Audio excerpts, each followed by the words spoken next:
శత్రువులు ఎక్కడో ఉండర్రా, కూతుర్లు చెల్లెళ్ళ రూపంలో ఇంట్లోనే ఉంటారు అన్నట్టుగా అదేదో సినిమాలో డైలాగ్ అనిపించినట్టుగా ఇప్పుడు కంటెస్టెంట్లకి పిఆర్లు ఎక్కడో ఉండర్రా, హోస్టుల రూపంలో షోలోనే ఉంటారు అన్నట్టుగా అనిపించింది అనమాట ఇవాళ.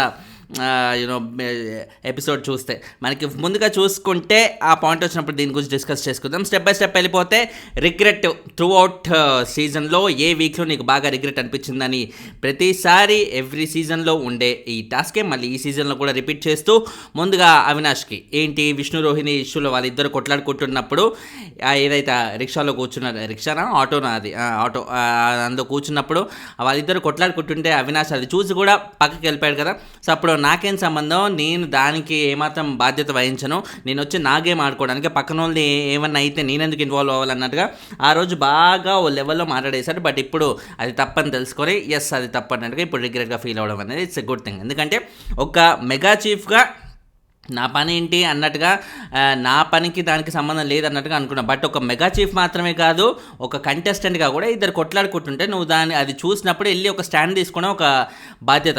బయట నువ్వు తీసుకోకపోవడం అనేది నీ ఇష్టం. బట్ ఒక హౌస్ మేట్గా ఉన్నప్పుడు, ఒక బిగ్ బాస్ షోలో ఉన్నప్పుడు డెఫినెట్లీ ఆ రెస్పాన్సిబిలిటీ అనేది ఖచ్చితంగా ఉంటుంది. అండ్ తర్వాత ప్రేరణ మెగా చీఫ్గా తను చేసిన డామినేషన్ గురించి చెప్పిందనమాట. మెగా చీఫ్గా డౌట్ లేకుండా ప్రేరణకి బీభత్సమైన ఆ నెగిటివిటీ అనేది వచ్చి అప్పటి వరకు ఉన్న పాజిటివిటీ అంట ఆ ఒక్క మెగా చీఫ్ అయిన సందర్భంలో బయట జనాల్లోనే కాదు, ఇంట్లో ఉన్న హౌస్ మేట్స్ కూడా మళ్ళా ప్రేరణ అని జన్మలో మెగా చీఫ్ పీఠం అయితే ఎక్కియొద్దురా బాబు అనే లెవెల్లో వాళ్ళందరూ ఫెడప్ అయిపోయారు. సో ప్రేరణ అది గ్రహించి అదే రిగ్రెట్గా పాయింట్ తీసుకోవడం అనేది ఇట్స్ ఎ గుడ్ థింగ్. తర్వాత సంచాలక్గా కూడా ప్రేరణ క్వశ్చన్ చేస్తూ మరి ఈ వాళ్ళని సంచాలక్గా నువ్వు కరెక్ట్ చేసావా అంటే అది కలర్ టాస్క్ అన్నప్పుడు ఎగ్జాక్ట్గా ఈ పోర్షన్ ఎంత అంటూ అది మెజర్ చేసి ఎవరు తక్కువ ఉంది ఎవరు ఎక్కువ ఉంది అనేది చెప్పలేని పరిస్థితి. సో అలాంటి టాస్కులు, అందులోనూ ప్రేరణ లాంటి ఒక కన్ఫ్యూజ్డ్ పర్సనాలిటీ అక్కడ ఉంటే ఇంకా కష్టమవుతుంది. ఇంకే క్లారిటీ ఉన్న కంటెస్టెంట్స్ ఉంటే అది వేరే అనిపించుకోవచ్చు. బట్ ప్రేరణకు ఉండే డిస్టర్బెన్స్ అనేది, ప్రేరణకు ఉండే కన్ఫ్యూజ్డ్ మెంటాలిటీ ఏంటనేది మనం ఇంతకుముందు సంచాలకగా తను చేసినప్పుడే మనం చూసాం. మళ్ళీ ఇదే టాస్క్లో తనని సంచాలకగా మారడం అనేది లిటరల్గా తనని టెస్ట్ చేయడానికే పెట్టిన ఒక టాస్క్ లాగా అనిపించింది.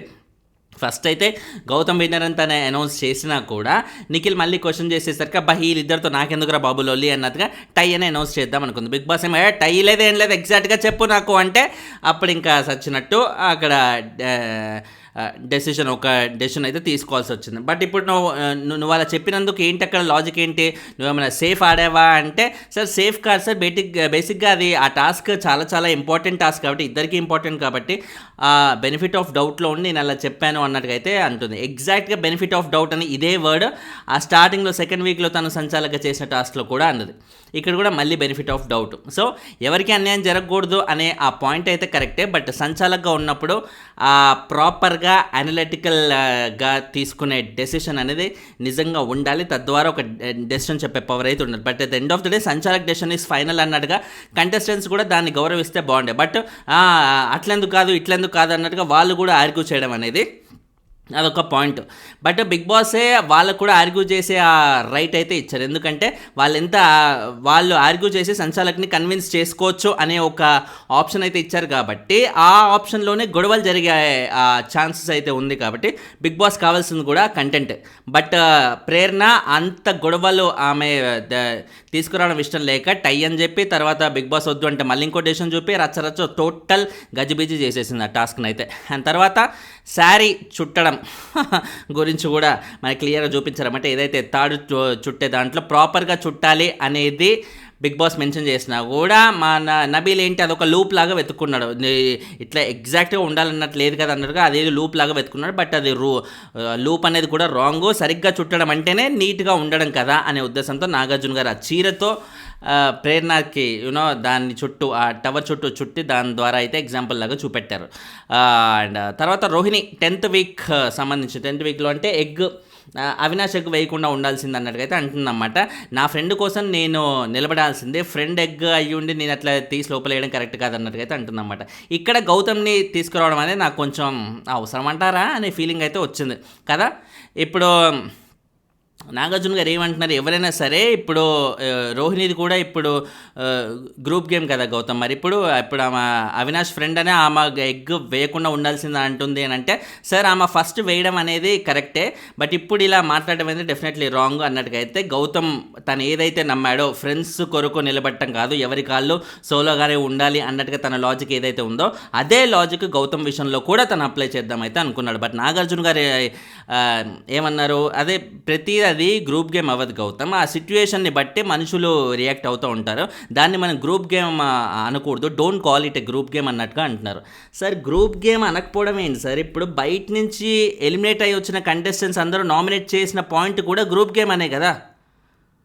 సో ఎలిమినేట్ అయిన కంటెస్టెంట్స్కి అనిపించింది, బయట ఆడియన్స్కి అనిపిస్తున్నది, ఒక్క నాగార్జున గారికి I mean to say Bigg Boss వాళ్ళకి అనిపించట్లేదు అంటే ఇక్కడ క్లియర్లీ అక్కడ నిఖిల్ని వాళ్ళని సేవ్ చేద్దామనే ఒక ఉద్దేశం మాత్రమే. ఈ స్టేజ్ ఆఫ్ గేమ్లో ఒక విన్నర్ మెటీరియల్గా ఉన్న కంటెస్టెంట్కి గ్రూప్ గేమ్ అనే అటాక్ పడడం వల్ల నెగిటివిటీ అనేది వస్తుంది, కాబట్టి లాస్ట్ వీక్లో ఆ నెగిటివిటీ తనకు ఉండొద్దనే ఉద్దేశంతో బిగ్ బాస్ టీం చాలా ప్రయత్నాలు అయితే చేశారు. బట్ ఎంత ప్రయత్నం చేసినా ట్రూత్ ఈజ్ ట్రూత్, అక్కడ ఎలిమినేట్ అయిన కంటెస్టెంట్స్ గ్రూప్ గేమ్ అన్నారు, బయట ఆడియన్స్ గ్రూప్ గేమ్ అనుకుంటున్నారు కాబట్టి ఎలిమినేట్ అయిన కంటెస్టెంట్స్ బయట నుంచే లోపలికి వెళ్ళి నామినేట్ చేశారు కాబట్టి ఆబ్వియస్లీ వాళ్ళ ఒపీనియన్ కూడా అదే ఉంటుంది. గ్రూప్ గేమ్ అన్న మాట అయితే నిజం, అది బిగ్ బాస్ టీం వాళ్ళు మ్యాక్సిమం కూడా కవరప్ చేయాలని చూశారు, నిఖిల్కి అన్నెసరీ నెగిటివిటీ రాకూడదు అనే ఉద్దేశంతో.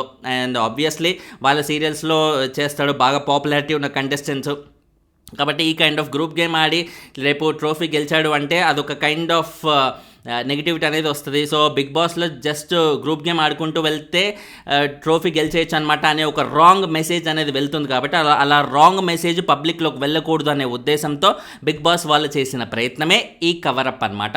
బట్ ఇలా don't call it A group game అంటే ఆడియన్స్ ఎలా రియాక్ట్ అవుతారు, అరే గ్రూప్ గేమ్ అని పిలవద్దంటారు ఏంటి అంటే గౌతమ్ని ప్రతి దాంట్లో ఇలా తప్పు పడతారేంటి అని ఆడియన్స్ అక్కడ ట్రిగ్గర్ అయ్యి గౌతమ్ వైపు సపోర్ట్గా నిలబడరా, డౌట్ లేకుండా నిలబడతారనమాట. అండ్ ఆడియన్స్ అంటే మీన్స్ ఈ ఇష్యూలో ఒప్పుకునే ఆడియన్స్, గ్రూప్ గేమ్ అని ఖచ్చితంగా నమ్మే ఆడియన్స్ గురించి నేను మాట్లాడుతున్నాను అనమాట. ఆఫ్కోర్స్ దీన్ని నమ్మని వేరే సెక్షన్ ఆఫ్ ఆడియన్స్ కూడా, మైన్యూట్ సెక్షన్ ఆఫ్ ఆడియన్స్ కూడా ఉన్నారు, అది వేరే విషయం. కానీ అండ్ తర్వాత నిఖిల్ నామినేషన్స్ గురించి కూడా అడుగుతూ రోహిణి నామినేట్ చేసిన విధానం, సార్ అది నన్ను నామినేట్ చేయడం అనేది కేవలం నామినేషన్స్లోకి రాలేదనే ఒకే ఒక పాయింట్తో నామినేట్ చేయడం అనేది నాకేం నచ్చలేదు, ఇంకైనా ప్రాపర్ రీజన్ ఉంటే బాగుండే అని రోహిణి అన్నది. బట్ అక్కడ పాయింటే కదా, at end of the day నామినేషన్స్కి ఈ వారమైన రోహిణి రావాలి, ఇన్ని వారాలు తను రాకపోవడం అనేది ఇట్స్ ఏ వెరీ నెగిటివ్ ఆస్పెక్ట్గా వెళ్తుంది. సో ఈ వారమైన రావాలనే ఉద్దేశంతో నిఖిల్ నామినేట్ చేశాడు అన్నట్టుగా బిగ్ బాస్ వాళ్ళు దాన్ని కవరప్ చేయాలని చూశారు. నిఖిల్ నీకు హెల్ప్ చేశాడా లేకపోతే ఇంకేం చేశాడు అంటే హెల్ప్ చేశాడని రోహిణి చెప్పాలని బాగా ప్రయత్నాలు అయితే చేశారు. ఏంటి సార్ ఇది బీభత్సమైన ఫేవరిజం లాగా లేదా, ఇది అది ఫేవరిజం కాదు, ఇది ఇన్ఫ్యాక్ట్ చెప్పాలంటే నిఖిల్కి ఒక కైండ్ ఆఫ్ వెన్నుపోట్లాగే పొడుస్తున్నట్టు బిగ్ బాస్ టీమ్. ఈ కైండ్ ఆఫ్ పాజిటివిటీ నిఖిల్ మీద పెంచితే ఏమవుతుంది, ఆడియన్స్కి ఇది క్లియర్గా అబద్ధం అని తెలుస్తున్నప్పుడు ఆడియన్స్ ట్రిగ్గర్ అవ్వరా, నిఖిల్కి ఎగెన్స్ట్ అవ్వరా, నిఖిల్కి ఎగెన్స్ట్ ఉన్న వాళ్ళ మీద పాజిటివిటీ పెరగదా, వాళ్ళు గేమ్లో ముందుకెళ్ళరా, ఇవన్నీ జరిగేవే. అండ్ తర్వాత నబీల్కి సంబంధించి మెగా చీఫ్ అయ్యే ఛాన్స్ ఉన్నా కూడా దాన్ని సరిగ్గా యూస్ చేసుకోలే అన్నట్టుగా 9th వీక్లో ఒకసారి ఛాన్స్ వస్తాయి అన్నట్టుగా దాని గురించి మెన్షన్ చేశారు. అండ్ నాగార్జున గారు ఏంటంటే నీకు బాగా తుత్తర ఎక్కువయ్యా, బేసిక్గా బాల్స్ ఇసరే టాస్క్ ఏదైతే ఉందో ఆయనే మొత్తం టవర్ పడగొట్టం అనేది ఆ వీడియో క్లియర్గా ప్లే చేశారు. సో అక్కడ నబీల్దే తప్పు అయినా కూడా గౌతమ్ నువ్విట్రా అన్నట్టుగా గౌతమ్ది తప్పుగా ప్రొజెక్ట్ చేయాలని లేకపోతే ఆయన కరెక్ట్గా ఆడుతున్నాడు అన్నట్టుగా అట్లా సీన్ని క్రియేట్ చేయాలని ఆయన చేసిన ప్రయత్నాన్ని ఆ వీడియో ద్వారా క్లియర్గా బయట పెట్టేసినట్టుగా అయితే మనం అర్థం చేసుకోవాలి. తర్వాత 15 lakhs ఏంది 15 lakhs దేనికి రాసినావు, అసలు నువ్వు రాసి వేయకుండా ఉండుంటే నువ్వు డైరెక్ట్గా వెళ్ళి ఫైనలిస్ట్ అయ్యేవాడివేమో అన్నట్టుగా అయితే నాగార్జున గారు చెప్తున్నారు. అది నిజమే ఫైనలిస్ట్ అయ్యేవాడు, బట్ టాస్క్లు ఆడి లేకపోతే ఆడియన్స్ ఓటింగ్ ద్వారా వెళ్ళే అర్హత కంటే కూడా ఇలా వెళ్ళడం అనేది it's not a good thing కదా. ఇప్పుడు ఓటింగ్ లేని రోహిణి లాంటి వాళ్ళు, అవినాష్ లాంటి వాళ్ళు, ఇలాంటి వాళ్ళు డైరెక్ట్గా ఫైనల్కి వెళ్తే ఓకే ఫైన్, ఆడియన్స్ కూడా ఓకే సరేలే ఇప్పుడు వాళ్ళు ఓటింగ్ లేదు కానీ గేమ్ అయితే బాగానే ఆడుతున్నారు పంపిద్దాంలే అన్నట్టుగా ఆడియన్స్ కూడా లైట్ తీసుకుంటారు. కానీ నబీల్ అనేవాడు ఓటింగ్ ఉన్న కంటెస్టెంట్, మన ఫ్యామిలీ వీక్లో ప్రతి ఒక్కరు నబీల్ని కన్సిడర్ చేశారు టాప్ 5లో. ప్రతి ఒక్కరు కన్సిడర్ చేసినప్పుడు నబీల్ స్టిల్ ఇక్కడ 15 lakhs రాసుకోవడం అనేది డెఫినెట్లీ అదొక స్టూపిడిటీ అని నేను అంటాను అనమాట. అండ్ తర్వాత విష్ణు తనకి రిగ్రెట్ ఏంటి, నాదొక flirting kind of nature sir. So ఇప్పుడు పృథ్వీ అలా నచ్చి తనతో అలా ఫ్లర్ట్ చేశాను జస్ట్. బట్ అది నేను ఫ్లర్ట్ చేయడం అనేది నాకు బాగా అనిపించింది, కానీ తన గేమ్ అనేది అక్కడ ఎఫెక్ట్ అవుతుందని నేను ఆలోచించకుండా ఉండడం అనేది ఇట్స్ ఏ బ్యాడ్ థింగ్ అన్నట్టుగా తను చెప్పింది. That's a very fantastic reason. తను ఓపెన్గా నాది ఫ్లర్టింగ్ కైండ్ ఆఫ్ నేచర్ రా బై అన్నట్టుగా ఓపెన్గా చెప్పేసి నా వల్ల తనకేమైనా బ్యాడ్ జరుగుండొచ్చేమో, మేబీ తను ఎలిమినేట్ అయింది కూడా దీనివల్లేనేమో అనే ఒక అజంప్షన్ క్రియేట్ చేసుకోవడం అనేది ఇట్స్ ఎ వెరీ గుడ్. తన హానెస్టీకి డెఫినెట్గా విష్ణు హానెస్టీకి ఖచ్చితంగా హ్యాట్స్ ఆఫ్ చెప్పాల్సిందే ఈ విషయంలో మటుకు. అండ్ తర్వాత నాగార్జున గారు ఇది మరి టూ మచ్. అది కాదమ్మా, ఇప్పుడు హౌస్లోకి ఎవరెవరో వచ్చి ఏదేదో చెప్తే నువ్వు మారిపోతావా అంట. సార్ ఏం మాట్లాడుతున్నారు సార్, మారిపోకుండా ఏం చేయమంటారు, ఇక అలాగే కంటిన్యూ అవ్వమంటారా? అలాగే కంటిన్యూ అయ్యుంటే ఈ పాటికి విష్ణు ఈ లాస్ట్ మినిట్లో వచ్చే ఈ కాస్తో కూస్తో పాజిటివిటీ కూడా టోటల్గా రిజెక్ట్ అయిపోయి బయటికి వెళ్ళేటప్పుడు ఫుల్ నెగిటివిటీతో వెళ్తుంది. అసలు ఏంటి బిగ్ బాస్ వాళ్ళు ఈ డైలాగ్ అనమన్నారా అంటే, నాకెందుకు ఇది విష్ణు అన్నెసరిగా తన పృథ్వీ విషయంలో నెగిటివ్ అయింది అనే ఉద్దేశంతో, అమ్మా నీకేమది నెగిటివ్ కాలేదు, నువ్వు మంచిగానే ఉన్నావు అన్నట్టుగా విష్ణుకి చెప్తూ ఆడియన్స్ పర్స్పెక్టివ్ మార్చేద్దామనే ఆ ఫీలింగ్ బిగ్ బాస్ టీమ్ ఏదో చేసినట్టుగా నాకు అర్థమవుతుందన్నమాట. But audience perspective Bigg Boss team వాళ్ళు ఎలా మారుస్తారు చెప్పండి? వాళ్ళకు ఒక పర్స్పెక్టివ్ ఉంటుంది, ఎవరి పర్స్పెక్టివ్ ఎవరూ మార్చలేరు. అక్కడ ఒకటి కనిపిస్తుంటే దాన్ని ఎలా అర్థం చేసుకోవాలని ఆడియన్స్ కంటే బాగా ఇంకెవరు చూస్తారు? షో చూసేసే వాళ్ళు, ఓట్లు వేసేదే వాళ్ళు. ఎవరు గెలవాలన్నా ఎవరు పడిపోవాలన్నా కంప్లీట్లీ వాళ్ళ చేతిలో ఉన్నప్పుడు వాళ్ళ పర్స్పెక్టివ్ మార్చే అధికారం కానీ ఆ సత్తా కానీ ఎవరికి ఉంటుంది? సో విష్ణు డౌట్ లేకుండా పృథ్వీ విషయంలో నెగిటివ్ అయిన మాట అయితే వాస్తవం. పృథ్వీ మీద తను పెంచుకున్న ఎమోషన్, ఆ లవ్ డౌట్ లేకుండా చాలా ట్రూ, చాలా జెన్యూన్ అనిపించినా కూడా దానివల్ల తన గేమ్ అనేది పాడవుతుంది కాబట్టి అక్కడ ఆడియన్స్ హర్ట్ అయ్యారు. తనకు ఓట్లు వేసే వాళ్ళు కూడా కొంచెం చిన్నపుచ్చుకున్న మాట అయితే వాస్తవం. సో దాన్ని నాగార్జున గారు మార్చాలని, నాగార్జున గారు అంటే మెయిన్ బిగ్ బాస్ టీం మార్చాలని చూసే ప్రయత్నం అనేది డెఫినెట్లీ మ్యానిపులేషన్ కిందే వస్తుంది. వాళ్ళు పాజిటివ్ చేయాలనుకున్నా కూడా విష్ణుకి అది ఆడియన్స్ని మ్యానిపులేట్ చేస్తున్న ఒక అంశమే అవుతుంది. అండ్ తర్వాత ఇంకోటి ఏంటి, రిగ్రెట్ 5 నామినేషన్స్ చేయమన్నప్పుడు ఆ రోజు నేను నబీల్ని చేశాను అన్నట్టుగా అంది. తర్వాత రైట్ పాయింట్స్ పెట్టాల్సింది, బట్ అది పెట్టలేకపోయాను. బట్ తను మళ్ళీ తిరిగి రావడం అనేది ఇట్స్ ఎ గుడ్ థింగ్ అన్నట్టుగా ఆ విషయంలో కూడా తను రిగ్రెట్ అనేది క్లియర్గా ఒప్పేసుకుంది. తర్వాత రోహిణి ఇష్యూలో కూడా రీసెంట్గా కంటెండర్గా వీళ్ళిద్దరిలో ఒకరిని సెలెక్ట్ చేసుకోవాలి అని అనుకున్నప్పుడు రోహిణి ఇష్యూలో సంచాలక్ టాపిక్ తీయడం అనేది అక్కడ డెఫినెట్లీ మెగా బ్లండర్, అది తీయకుండా ఉండాల్సింది అన్నట్టుగా అంటుంది. నిజంగా పర్ఫెక్ట్ పాయింట్ అది. సంచాలక్గా తను రోహిణి ఎలా చేసిందని అక్కడ ఆల్రెడీ ఆడియన్స్ చూశారు. ఆడియన్స్ చూసి అక్కడ రోహిణి బ్యాడ్గా చేసింది అని వాళ్ళు అనుకుంటున్న టైంలో నువ్వు రోహిణి బ్యాడ్గా చేసిందని నువ్వు చెప్తుంటే ఆడియన్స్ ఎవరి వైపు నిలబడతారు? రోహిణి తప్పైనా కూడా రోహిణి వైపే నిలబడతారు. సో అది విష్ణు అది అప్పటికప్పుడు తనకు అర్థం కాక తర్వాత రోహిణి కానీ అవినాష్ కానీ వీళ్ళందరూ చెప్పాక తనకు అప్పుడు బల్బు వెలిగిందని మనం అర్థం చేసుకోవాలి. తర్వాత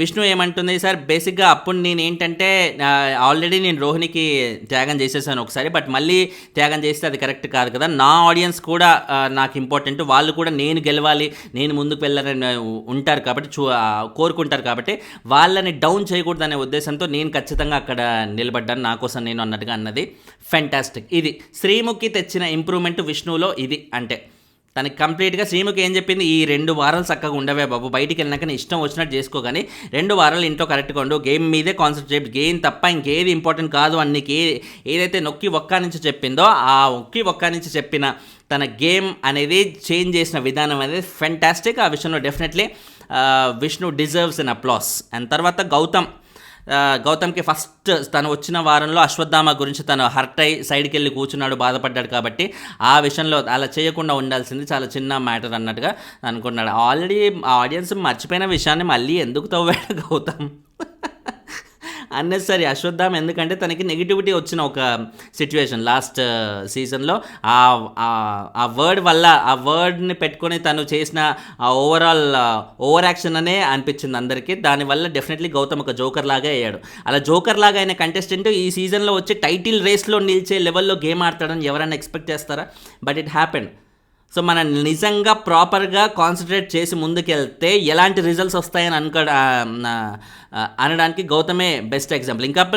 ఇంకా చెప్పాలంటే గౌతమ్ 6th వీక్లో ఎంటర్ అయినప్పుడు వైల్డ్ కార్డ్స్ అందరి గురించి డిస్కస్ చేసుకుంటుంటే ఓజీ వాళ్ళు గౌతమ్ గురించి నిఖిల్ మటుకు ఇప్పుడు హరితేజ్ అయితే ఎలా, ఇప్పుడు రోహిణి అయితే ఇలా అంటూ అందరి గురించి చెప్తూ గౌతమ్ దగ్గరికి వచ్చేసరికి గౌతమ్ అయితే డంబలే అన్నట్టుగా అనేసాడు. అంటే గౌతమ్కి అంత ఇంపార్టెన్స్ కూడా ఇవ్వలేదు. సో అంత ఇంపార్టెన్స్ కూడా ఇవ్వలేని ఒక కంటెస్టెంట్ ఇప్పుడు డైరెక్ట్గా నిఖిల్తోనే పోటీ పడే రేంజ్లో వచ్చాడంటే it's definitely Gautam sincere efforts అనే డౌట్ లేకుండా చెప్పాలి. అండ్ తర్వాత గౌతమ్కి రిగ్రెట్ ఏంటి అంటే అశ్వత్థామ తర్వాత రీసెంట్గా ఈ వారంలో నిఖిల్తో అయిన ఇష్యూ గురించి చాలా డీటెయిల్డ్ ఎక్స్ప్లెనేషన్. ఎంతసేపు పొడిగించారో ఒక్క ఇష్యూ.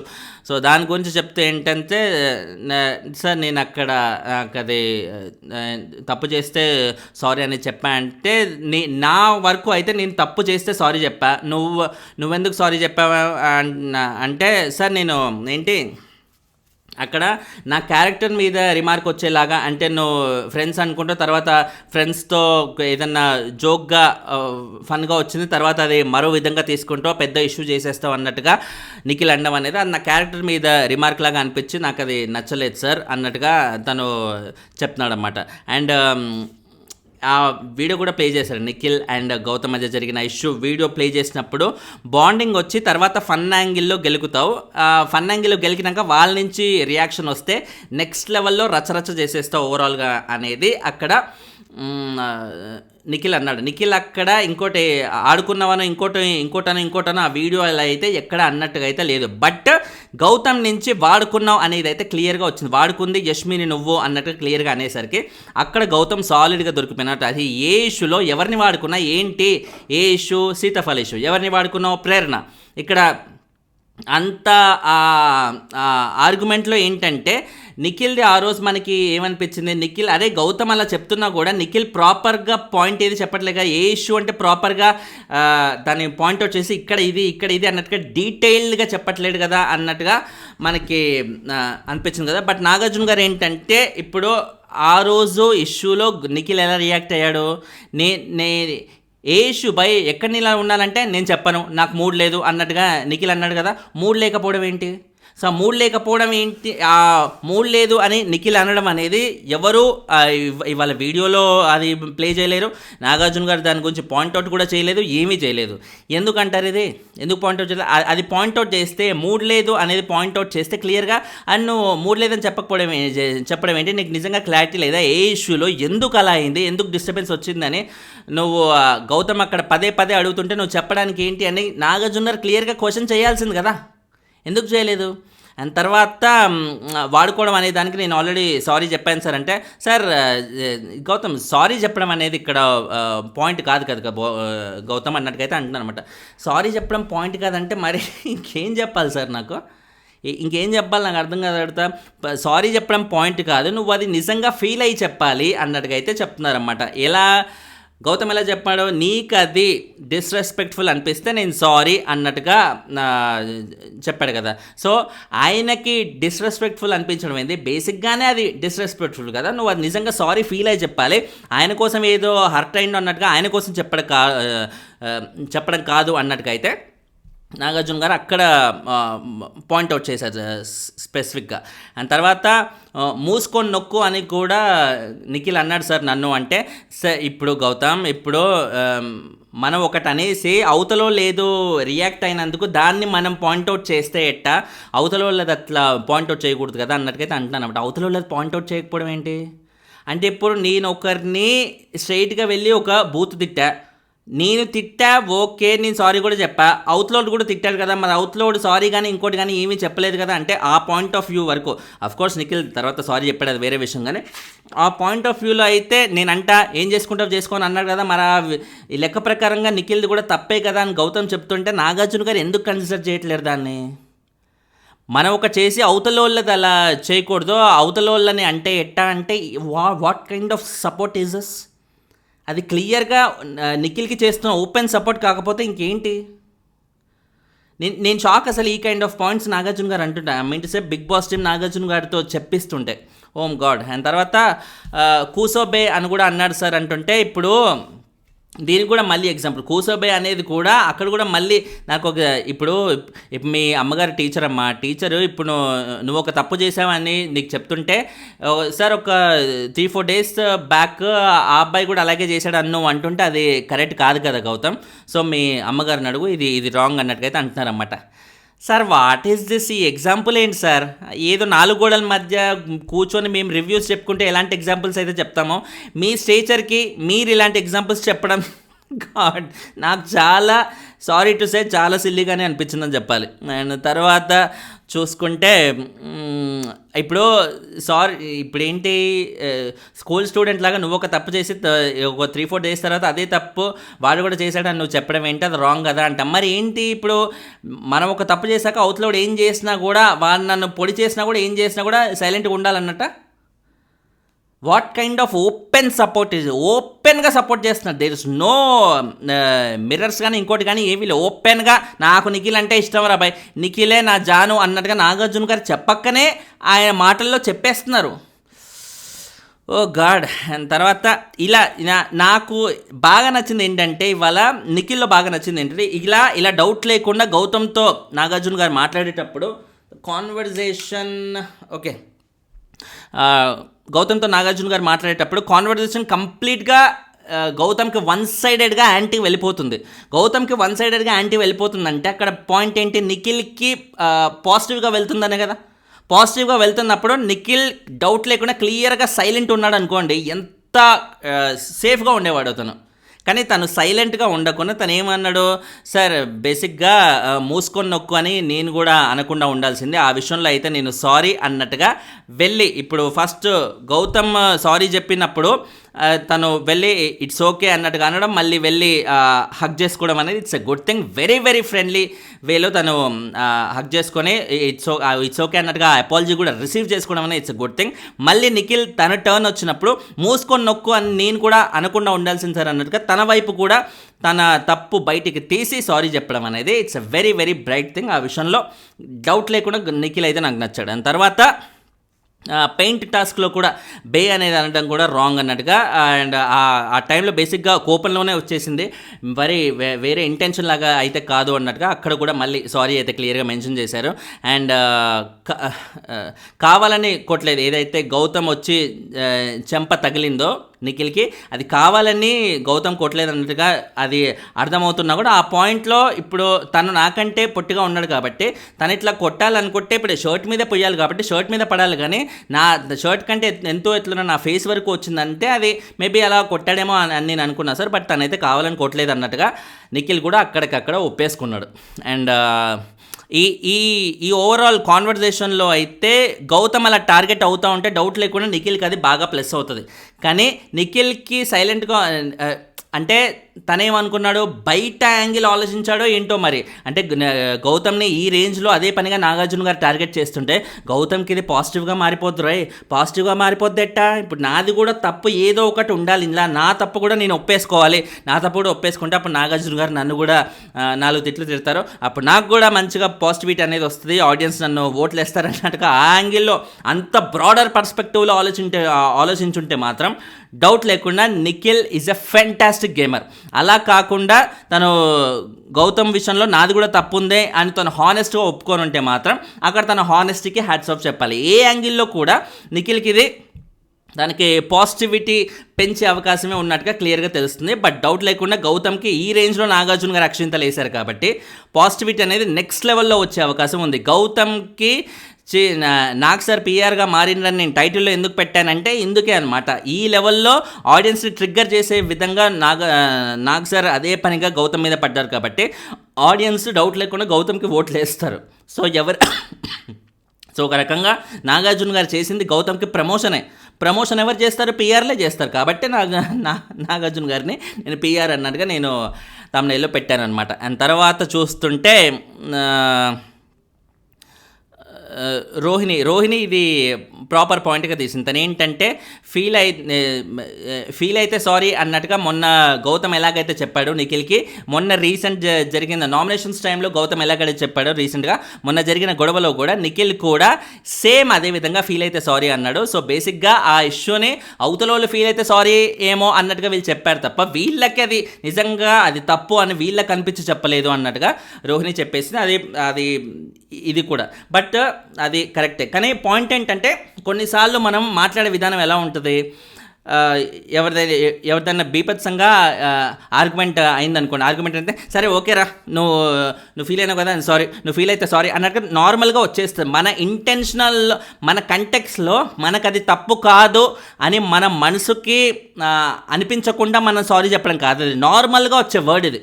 నిన్ను కిందేసి తొక్కుతా అంటే అర్థం ఏంటి, నిజంగా కిందేసి తొక్కుతానన్నా నార్మల్గా ఒక కోపంలో ఒక వర్డ్ రావడం, ఇది కూడా క్యాజువల్గా వచ్చే వర్డే. అది క్యాజువల్గా నీకు అది తప్పు అనిపిస్తే సారీ, నేను అలా నిన్ను హర్ట్ చేస్తుంటే సారీ అంటే హర్ట్ చేసుంటే ఏంట్రా చేసావు నువ్వు, తప్పు అనిపిస్తే ఏంట్రా తప్పు చేసావు నువ్వు. బట్ అది లిటరల్ వర్డ్స్లో పెట్టడం కంటే ఇలా వాడుక భాషలో ఇలా నార్మల్గా వచ్చేది. సో ఇలా వాడుక భాషలో నార్మల్గా వచ్చిన పదాన్ని ఇవాళ నాగార్జున గారు ఆ లెవెల్లో దాన్ని డ్రాగ్ చేశారన్నమాట. ఎందుకంటే ఎపిసోడ్ కావాలి కదా, ఎపిసోడ్ కావాలి, హైలైట్ పాయింట్స్ ఉండాలి. అఫ్కోర్స్ ఇలాంటి హైలైట్ పాయింట్స్ ఉంటే మాకు కూడా రివ్యూలు చెప్పుకోవడానికి, మంచి మంచి థంబ్నెయిల్స్ పెట్టుకోవడానికి ఇంట్రెస్టింగ్గా అనిపిస్తుంది, ఉండాలి ఇలాంటి పాయింట్స్ కదా. అండ్ తర్వాత చూస్తే ఎలిమినేషన్ పరంగా అయితే అవినాష్ రోహిణిని గెస్ట్ చేశాడు. ఇన్ని వారాలు నామినేషన్స్లోకి రాలేదు కాబట్టి అని. సో యాజ్ ఎక్స్పెక్టెడ్ రోహిణియే నామినేట్ అయింది. యాక్చువల్లీ బేసిక్గా ఈ లాస్ట్ వీక్లో చూసుకుంటే మా రోహిణి అవసరం అనేది క్లియర్గా ఉంది మనకి బిగ్ బాస్కి. ఎందుకంటే తను లాస్ట్ వీక్లో ఇంకా కొట్లాట్లు ఆడే టాస్కులు అవి ఇవి ఇంకేముండవు కాబట్టి వీళ్ళు పంచే ఎంటర్టైన్మెంట్ అనేది బాగా పనికొస్తుంది కొంచెం ఇంట్రెస్టింగ్గా ఉండడానికి. But at the end of the day ఇది ఎంటర్టైన్మెంట్కో ఇంకదేనికో అనేది కంటెస్టెంట్స్ని ఉంచారు. అండ్ దానికి తోడు ఇన్ని వారాలు నామినేషన్స్లోకి లేకున్నా కూడా రోహిణి లాంటి వాళ్ళు ఫినాలేకి వెళ్ళారు. సో నామినేషన్స్ రావడం పెద్ద ఇంపార్టెంట్ ఏం కాదు అన్నట్టుగా ఫ్యూచర్లో వచ్చే కంటెస్టెంట్స్కి ఒక రాంగ్ మెసేజ్ వెళ్తుందనే ఉద్దేశంతో ఇప్పుడు రోహిణిని తను రిస్క్లో ఉండడం, బయటికి పంపించడం అనేది అలా జరిగిపోయింది అనమాట. నామినేషన్స్ సిగ్నిఫికెన్స్ని తెలియజేయడం కోసమే బిగ్ బాస్ వాళ్ళు ఈ డెసిషన్ తీసుకున్నారు అన్నట్టుగా మనం చెప్పుకోవాలి ఇక్కడ. అండ్ తర్వాత స్టేజ్ మీద హీరో అండ్ విలన్, ఆబ్వియస్లీ హీరోలుగా ఎవరిని పెడుతుంది, అవినాష్, గౌతమ్, ప్రేరణ. నాకు ఇక్కడ బాగా నచ్చింది ఏంటంటే ప్రేరణ ఇవాళ కన్నీళ్ళు పెట్టుకుంది మాస్టర్.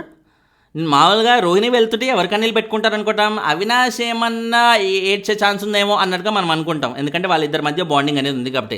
ప్రేరణ కన్నీళ్ళు పెట్టుకోవడం అనేది నాకు భలే అనిపించింది చూసినప్పుడు. అబ్బా ఎంత మంచి అమ్మారా, ఎంత జెన్యున్గా ఫీల్ అయిందా ఎమోషన్ని అనే ఫీలింగ్ అయితే వచ్చింది. అండ్ ఒక్క ప్రేరణ కాదు మిగతా అందరూ ప్రాపర్ సెండ్ ఆఫ్ అయితే ఇచ్చారు. మన నిఖిల్ కానీ విష్ణు కానీ ఇంట్లో ఉన్న అందరూ కూడా ప్రాపర్ సెండ్ ఆఫ్ ఇచ్చి యువర్ నిజంగా చాలా ఫైటర్, లేడీ ఫైటర్ అన్నారు, పెద్ద పెద్ద ఎలివేషన్స్ ఇచ్చేసి అయితే బయటికి పంపించేశారు. అండ్ హీరోగా అవినాష్, గౌతమ్ అండ్ ప్రేరణని కన్సిడర్ చేసి విలన్స్గా మిగతా ముగ్గురు విష్ణు, నబీల్ అండ్ నిఖిల్. విష్ణు ఏంటి జోక్ అనుకుని చెప్పేవి చాలా హర్ట్ చేస్తే కొంచెం చూసుకో అమ్మా అన్నట్టుగా రీసెంట్గా ఏదైతే వీళ్ళిద్దరి మధ్య డిస్టర్బెన్స్ అయిందో సంచాలక్ చెప్పేది దాని గురించి. అండ్ అఫ్ కోర్స్ ఇంతకుముందు ఆటో టాస్క్లో జరిగిన ఆ ఇష్యూ గురించి దాని గురించి మెన్షన్ చేసినట్టుగా మనం అర్థం చేసుకోవాలి. అండ్ హీరో విషయంలో అవినాష్ని వైల్డ్ కార్డ్స్లో పర్ఫార్మెన్స్ ఎవరిది ఎక్కువ ఉంది అంటే డౌట్ లేకుండా అవినాష్ది ఎక్కువ ఉందని మనం అందరికీ తెలిసిన మ్యాటర్ కాబట్టి ఈరోజు ఆయన ఫినాలే వరకు వెళ్ళాడు. సో ఆ విషయంలో అవినాష్ని బాగా అర్థం చేసుకుంది. అండ్ గౌతమ్ విషయంలో ఎలిమినేషన్ వరకు వెళ్ళి ఎందుకు వెళ్ళానో అని నువ్వు అప్పుడు మైండ్ ఉపయోగించి గేమ్ ఇంప్రూవ్ చేసావు చూడు, అక్కడ నువ్వు గెలిచావు అన్నట్టుగా అనడం. అండ్ అక్కడ నిజంగా గౌతమ్ ఆ వీక్లో బయటికి వెళ్ళిపోవాల్సిందిరా ఇంక అయిపోయిందిరా అనుకున్న టైంలో ఈరోజు గౌతమ్ తను గేమ్ కోసం తను లవ్ చేసిన అమ్మాయిని కూడా లవ్ అంటే I mean to say crush ఉన్న అమ్మాయిని పక్కన పెట్టేసి నా గేమ్కి ఏదైతే డిస్ట్రాక్ట్ అనిపిస్తుందో అవన్నీ పక్కన పెట్టేసి గేమ్ మీద ఫోకస్ పెట్టాలంటూ తను ఏదైతే ఇంటెన్షన్తో ఆడాడో ఆ ఇంటెన్షన్కి డౌట్ లేకుండా సిచ్యుయేషన్స్ కూడా అలా కలిసి వచ్చి ఈరోజు గౌతమ్ని టైటిల్ రేస్లో నిలబెట్టాయి. ఆ విషయంలో డెఫినెట్లీ గౌతమ్కి అప్రిషియేట్ చేయాల్సిందే. అండ్ తర్వాత కొంచెం ఫ్రెండ్స్తో కూడా ఉండడం నేర్చుకో అమ్మ, ఫ్రెండ్స్తో ఉండడం తప్పేం కదా, అస్తమానం సోలోగా ఉండాల్సిన అవసరం లేదు అన్నట్టుగా అయితే చెప్తుంది. ఇక లాస్ట్ వీక్ ఆబ్వియస్లీ ఇంకా ఉన్న వాళ్ళతోనే ఉంటాడు, ఎందుకంటే ఇంకా స్పెషల్గా వేరే టాస్క్లు అవి వాడే ఇదేం ఉండదు కాబట్టి ఓన్లీ ఆ జర్నీ వీడియోలు ప్లే చేసుకుని ఉండడమే కాబట్టి అలా ఈ లాస్ట్ వీక్లో మాత్రం టాప్ 5 ఉంచడం నాకైతే బాగా నచ్చింది మాస్టర్. విష్ణుప్రియ రేపు వెళ్ళిపోతే ఆల్రెడీ దాని వీడియో అయితే నేను చేశాను. సో సండే ఎపిసోడ్లో. సో ఇప్పుడు లాస్ట్ వీక్ ఐదుగురే ఉన్నారు టాప్ 5. ఈసారి టాప్ 5 ఎవర్రా అని అప్పట్లో మనం మాట్లాడుకునే వాళ్ళం. బట్ తర్వాత వచ్చిన సీజన్స్లో 6th కానీ 7th కానీ 5 కంటే ఎక్కువ ఉండడం వల్ల మనకు అదో చిరాకులా అనిపించేది. 6th సీజన్లో ఏంటి, శ్రీ సత్య జర్నీ వీడియో కూడా ప్లే చేసి, ఏది ఆ ఫుల్ డెకరేషన్ వేసి పెద్ద ప్రొజెక్టర్ వేసి జర్నీ వీడియో కూడా ప్లే చేశాక ఆమెని మిడ్ వీక్లో ఎలిమినేట్ చేశారు. ఎలిమినేట్ అయ్యే కంటెస్టెంట్కి జర్నీ వీడియో ప్లే చేయడం ఏంటి, చాలా ఇరిటేటింగ్. ఆ సీజనే వర్స్ట్ సీజన్ రా బాబోయ్. కాబట్టి ఇప్పుడు టాప్ 5 అనే ఆ ఇంపార్టెన్స్కి వాల్యూ ఇస్తూ ఈ సీజన్లో ఉన్న అట్లీస్ట్ ఫినాలే వీక్లో 5 మెంబర్స్ మాత్రమే, 5 మాత్రమే ఉంచడం అనేది ఇట్స్ ఎ గుడ్ థింగ్ అని చెప్పాలి. ఆ ప్రాసెస్కి బిగ్ బాస్ వాళ్ళు వాల్యూ ఇస్తే ఈ డెసిషన్ తీసుకోవడం ఇట్స్ ఎ గుడ్ థింగ్. నాకైతే బాగా నచ్చింది. అండ్ తర్వాత నబీల్ని, నువ్వు బేసిక్గా చాలా ఫైటర్వి. ఒక తెలియని అబ్బాయి బిగ్ బాస్లోకి వచ్చి ఇంత బస్ క్రియేట్ అవ్వడం, ఇంత దూరం రావడం it's not an ordinary thing అన్నట్టుగా చెప్పింది నిజంగా నిజం. నబీల్ బిగ్ బాస్కి ముందు ఎంతమందికి తెలుసు, ఆఫ్కోర్స్ వరంగల్ డైరీస్ అనే తన పాపులర్ యూట్యూబ్ ఛానల్ ఉన్నా కూడా కంపారిటివ్లీ చూసుకుంటే విష్ణుప్రియ మనకి ఎక్కువ శాతం ఎంటర్టైన్మెంట్ షోస్లో మనం చూస్తున్నాం. నిఖిల్ సీరియల్ చూస్తే ప్రతి ఒక్కరు చాలా బాగా తెలిసిన వ్యక్తి. అవినాష్ మనకి జబర్దస్త్లో బాగా తెలుసు. గౌతమ్ మనకి ప్రీవియస్ సీజన్లో ఆల్రెడీ చూసాం. ప్రేరణ కూడా మళ్ళీ సీరియల్స్. వీళ్ళందరూ ఉన్నా కూడా ఒక నబీల్ విషయంలో మాత్రం డెఫినెట్లీ ఒక కొత్త ఫేస్, కొత్త ఎక్స్పీరియన్స్ మాత్రమే చెప్పగలుగుతాను. తన యూట్యూబ్ ఛానల్ ఎంత పాపులర్ అయినా కూడా కంపారిటివ్లీ ఈ వీళ్ళ పాపులారిటీతో పోలిస్తే తక్కువనే చెప్పాలి. అయినా కానీ తను ఈరోజు 5th వీక్ వరకు తను ఏకంగా టైటిల్ రేస్లోనే ఉన్నాడు. టైటిల్ రేస్లో ఉన్న క్యాండిడేట్ నిఖిల్తో పోటాపోటీ ఓటింగ్ ఉన్న కంటెస్టెంట్. తర్వాత తన సిచ్యువేషన్స్ అనుకూలించక నామినేషన్స్లో కూడా రాకపోవడం, తను కూడా కంప్లీట్గా సేఫ్గా సైలెంట్గా ఉండడం అనేది తనకి గేమ్కి అది వచ్చి రాకుండా ప్రస్తుతానికి టైటిల్ రేస్ నుంచి తప్పుకున్నా కూడా స్టిల్ తను 3rd or 4th పొజిషన్కి గట్టి పోటీ ఇస్తున్న మాట అయితే వాస్తవం అనమాట. సో ఆ విషయంలో రోహిణి అది ప్రాపర్గా గెస్ట్ చేసి ఒక కొత్త అబ్బాయిగా రావడం, ఈ స్టేజ్కి రావడం డెఫినెట్లీ వెరీ గుడ్ అన్నట్టుగా అప్రిషియేట్ చేయడం it's a good thing. And ఎలా గెలవాలో కూడా ఇంపార్టెంట్ అన్నట్టుగా ఇంకో పాయింట్ కూడా మెన్షన్ చేసింది. అంటే రాంగ్ వేలో కాకుండా కరెక్ట్గా ఆడి గెలవడం కూడా ఇంపార్టెంట్ అన్నట్టుగా పదే మెన్షన్ చేస్తూ ఉందన్నమాట. And Nikhil bring out points అమ్మా, ఇంకా దాచుకోకు, అలాగే సైలెంట్గా ఉండకు, సేఫ్ ఉండకు, నువ్వేదైతే చెప్పాలనుకున్నావు గట్టిగా చెప్పు, యూనో వాయిస్ అవుట్ చెయ్యి అన్నట్టుగా చెప్పారు. సో అక్కడ నిఖిల్కి వీళ్ళ ముగ్గురిని విలన్లో పెట్టేస్తాను అనమాట. ఓవరాల్గా రోహిణి డౌట్ లేకుండా she is definitely fantastic fighter.